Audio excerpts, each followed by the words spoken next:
একদম ফ্রেশ, একদম ফ্রেশ শাক এগুলো আমরা খাবো আজকে, মজা করে রান্না করে খাবো আজকে। এই যে না, আজকে আমরা শাক খাবো, শাক, চিংড়ি দিয়ে শাক। এগুলো হচ্ছে ফ্রেশ একদম তরতাজা শাক। হ্যাঁ, ইয়ানো শাক নেও না, ধর পলিথিন ডালো সিরিলে। এই যে শাক, এগুলা কত সুন্দর সুন্দর শাক, এখানে আরো আছে। এই যে কত সুন্দর শাক, এই যে কত সুন্দর শাক আমরা যে নিচ্ছি এখান থেকে। এগুলা সব শাক ইন না হয়, এগুলা খায় না, এগুলা খায় না, এগুলা সব শাক।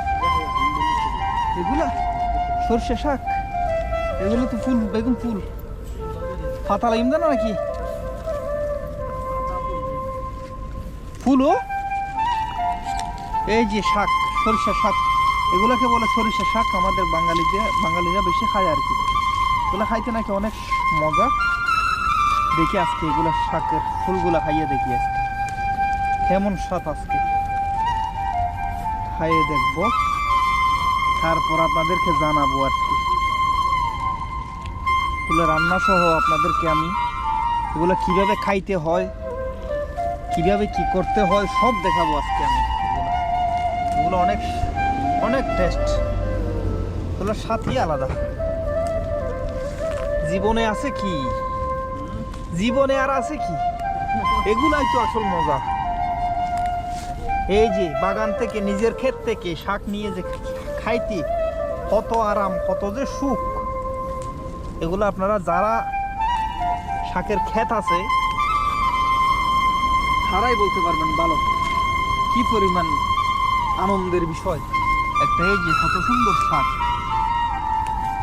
আজকে এগুলা রান্না করে খেয়ে দেখাবো আপনাদেরকে। এগুলা খাঁচাও খান যায়, কিন্তু খাঁচা তো মানুষে খায় না, খাঁচা এই গরু ছাগলে খায় আর কি। খাঁচা খাঁচা মানুষে সহজে খায় না, খাঁচা মানুষে খাইতে দেখি নাই। নিজের ক্ষেতের শাক খাইতে যে কত মজা, এটা খারে বোঝামো। এখানে কত সুন্দর সুন্দর ফুল ফুটছে, অবশ্য কি সুন্দর ফুল, ফুলটা চিপমু না, এটা এটা ফুল গাছ, দেখতে সুন্দর লাগে।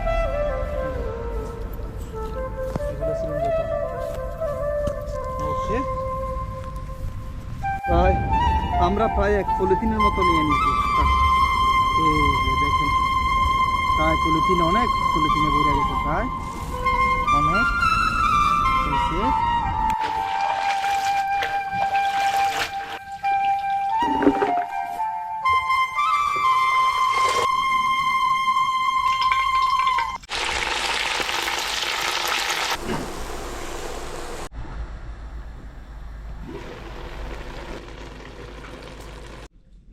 কেন ভালোই না,